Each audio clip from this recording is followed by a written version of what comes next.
Hello, welcome to Cleveland Opera Theater's Opera 101. My name is Megan Thompson. I'm the Director of Education and Outreach for the company.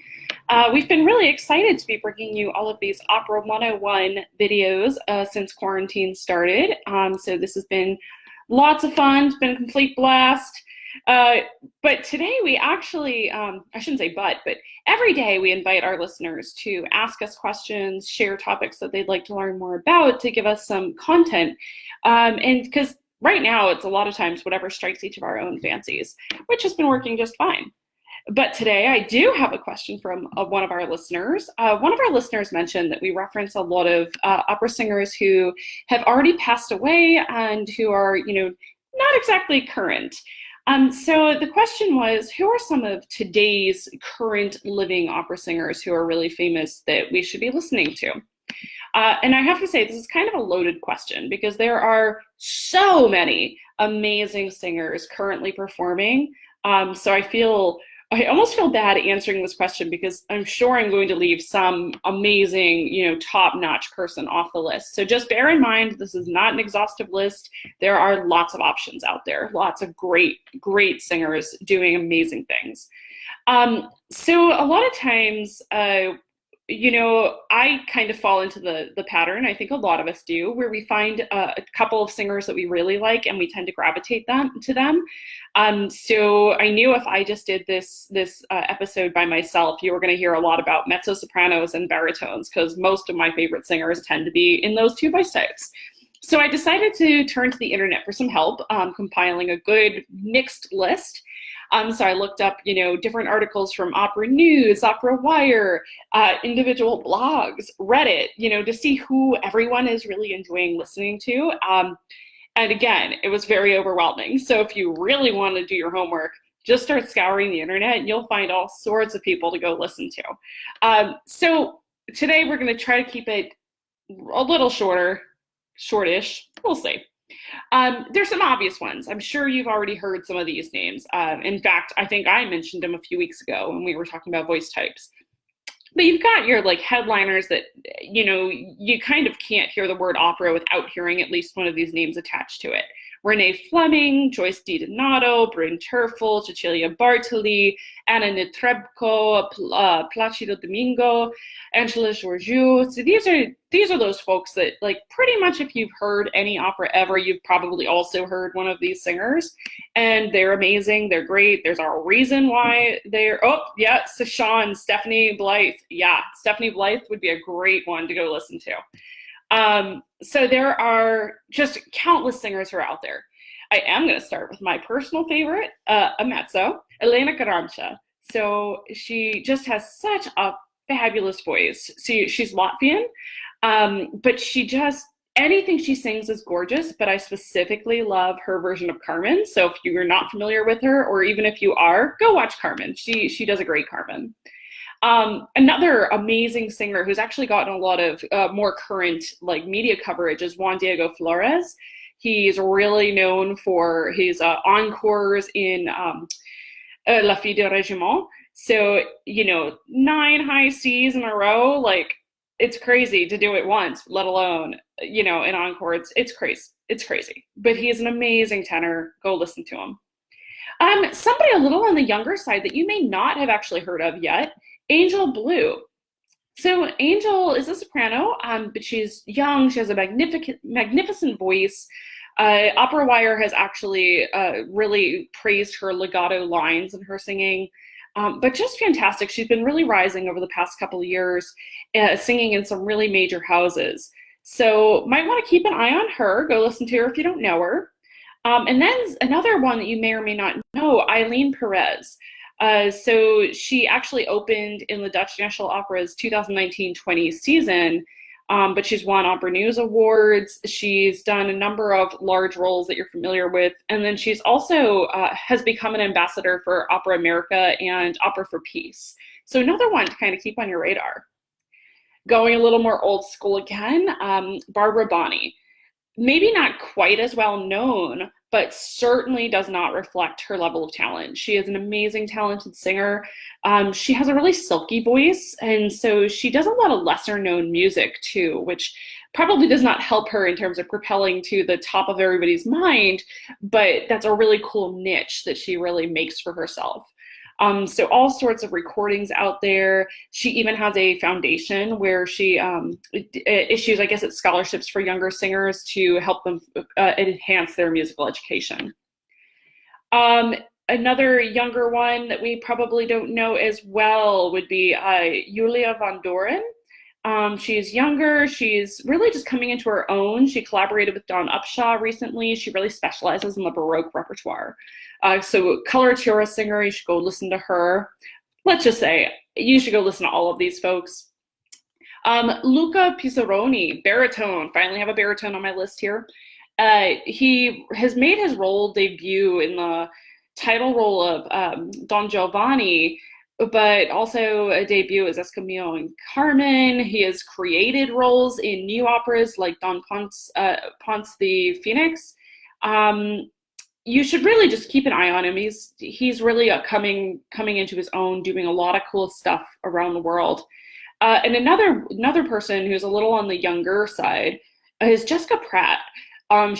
She's done incredible work, but she really just made history recently for singing her 100th performance of Lucia di Lammermoor in its original key. So definitely really cool. Oh, yes, Sarah, I will definitely try to include the whole list of everybody I mention and maybe even some extras in the comments when I'm done. Definitely a great question.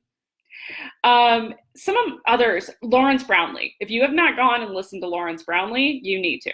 He's young, he's American, he's a tenor, he's done so much already that he really has the makings of being one of those names that goes down in history forever. But the thing is he doesn't just do all of like his operas, he also does a lot of concerts and concert repertoire. But he is still probably best known for his work in the bel canto repertoire. Of course, Dawn Upshaw, I mentioned her in connection with a couple of the other singers earlier, but she's really known for American repertoire, newer repertoire, and then more recently in her career, she's really been diving into Bach, and so she's really kind of developing a reputation for being a great Bach singer.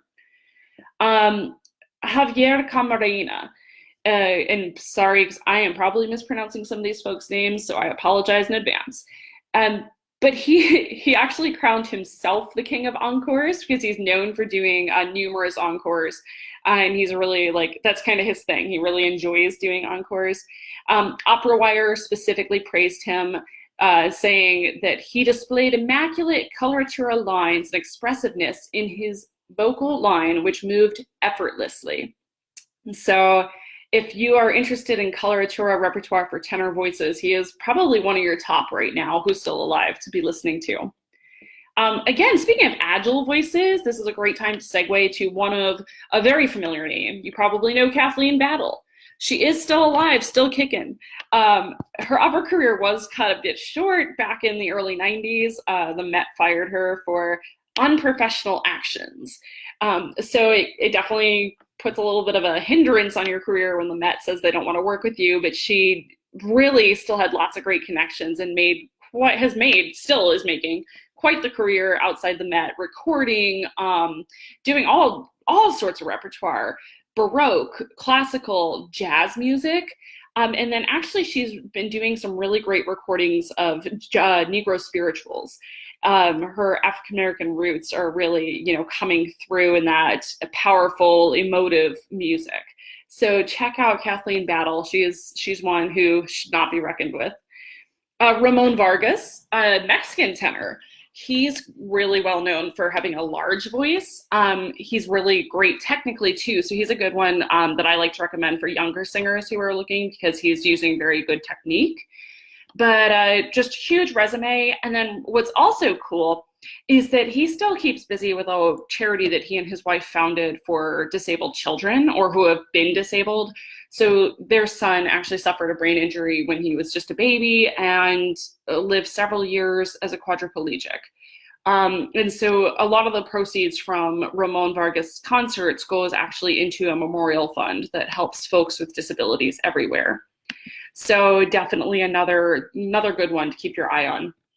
I shouldn't even say keep your eye on. He's been around for like 30, 40 years now. But another one to make sure if you're not familiar with him that you go and look up his music. But speaking of keeping your eye on, the rest of my names are probably folks you either have never heard of or you may have just heard of in passing.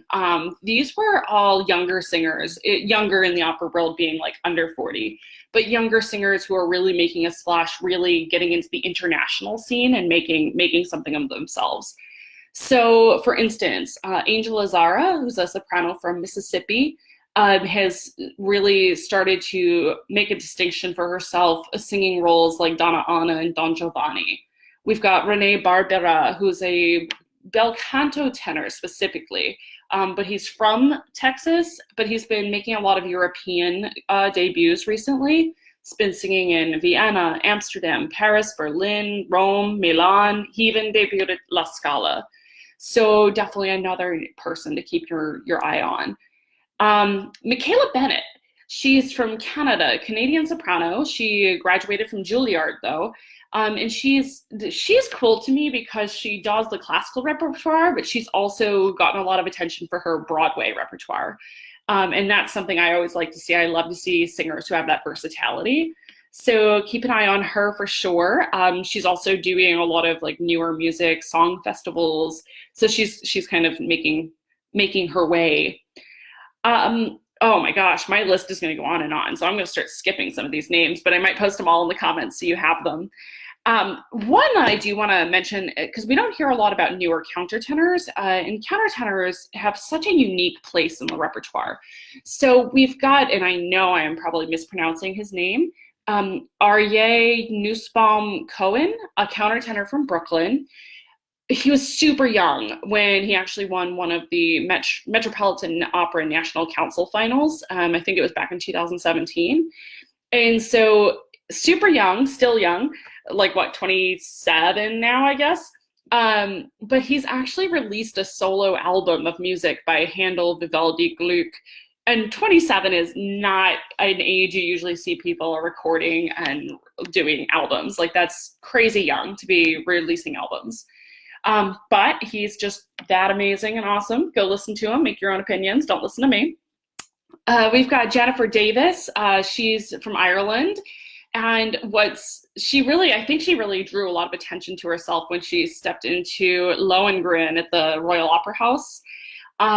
She has sung with some greats, including Christine Gorky.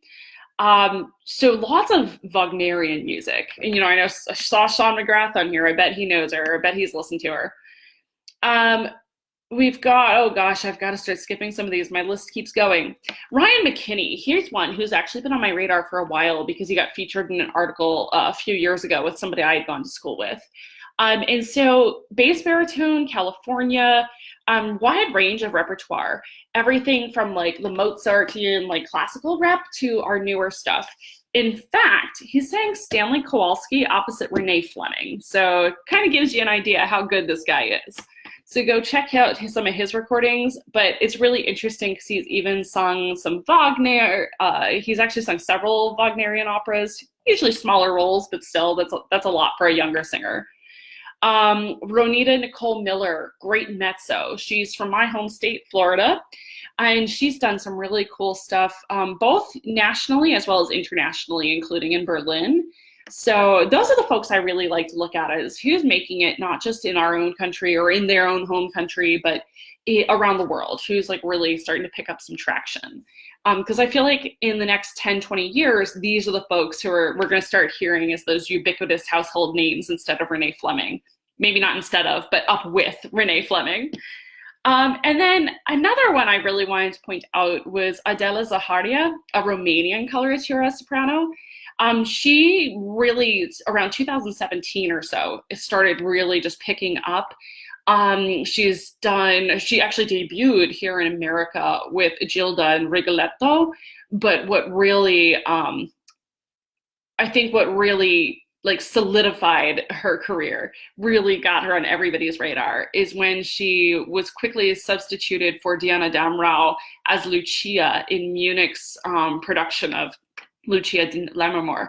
It was quite the sensation. It ended up leading to other invitations to other companies, other future roles in both Europe and America. So it really like got her star on the rise, got everybody's attention, got her on the radar. So this is quite a few, and I could probably keep going. I'm sure I've left off absolutely amazing singers. I can think of some off the top of my head that I really love that I didn't even mention. But next week, what I'm going to do is I think I'm going to revisit this topic, but focusing more on some of our African-American singers that, for whatever reason, opera has become, well, not for whatever reason, there are lots of reasons, to try to break down some of those racial stereotypes. Opera has been historically very white dominated, and that's not very fair. So let's start checking out why that is and who are the singers who are really breaking that down. So thank you so much for joining me today. If you have questions, comments, concerns, other topics you'd like to see, you can drop those in the comment box here. You can email us, you can post a thing on Facebook, you can send us a message. However you want to get in touch, let us know what kinds of topics that you'd like to hear about on Opera 101, and we will definitely tackle those. We're here every day at 12:15. This week, we have quite the variety of topics. I'm not even sure if I know them all, but definitely tune in every day for something new. And then Wednesdays, our Page to Stage series has taken Opera 101's, it is our Opera 101 on Wednesday. And then Fridays, we have Domenico Boyajan, our maestro and musical director here at Cleveland Opera Theater, has been hosting incredible interviews with professionals from around the world. So Fridays at 12:15, you can join him for Maestro's Corner to listen to live interviews. Thanks so much. I will be answering Sarah's question here in the comments in just a few moments, and I hope to see you soon. Thanks, guys.